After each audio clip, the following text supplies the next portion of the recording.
Yo, wala na akong pakialam sa mga dati na nagdaan. Parang wala namang nangyari, naging manhid na rin naman. Sa mabukang salita doon nila dinadaan. Nagbubulag-bulagan pag pera na yung usapan.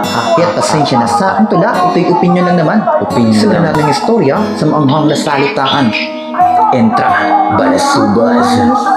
Mga putang ina nyo, uulit-ulitin ko, wala akong pakialam kahit sino pa kayo. Mga salitang binigas tumatak sa isip ng madla. Ang tunay na puno-punong naiwan ng pula. Pandapat ang tinig, kalabit tayo magdidikit-dikit. Gilid-gilid yung dating adik na mulat na patikit. Wala mang paimik-imik, pero ikaw ay bibilib. Magsiparik mo kahit saltik-kalsik maririnig. Manginginig bawat litig sa nais niyang ipapatid. Maling landas tinahak mo, baka ikaw ay mapatid. Kaya't habang may oras pa magbago ka nakapatid. Dahil baka yung mabatong lapida sa'yo maihatid. Tumatak yung bawat hakbang pasalubong mo sa kaunlaran. Mas talamak yung bawal na putning pulbos tinulukan. Walay pulo sa katibing, ba't inahan nga biga? O kung dinis sa kasabot, maayong pagkabuha.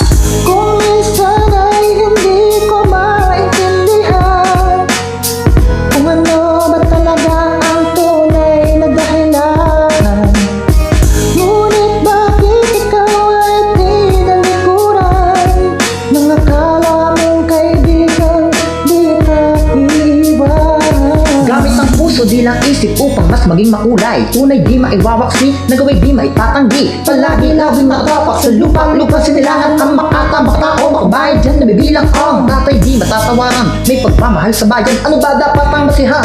Na parang masabi lang ang nagaway di sa pagbangamat kaakibat. Makaatang sa balikat, mabatak paangat ang utawat di mapalapat. Makabagong bulbagan ng ating panahon. Yamang pinamanang tinamasa mo ngayon. Duterte lamang sa kalamlam namin na alam mo yan. Mangmang ka lang sa kaalaman o feeling ko manhid ka lang. Kaliwat ka ng batikas mong galing doon sa mga buwang. Walang patlang bawat bentang pantay-pantay. Kahit minsan hukay kapalit ng buhay ay patunay kang isang tulay. Sa dami ng nagawa mo ay hindi sapat, salamat kay.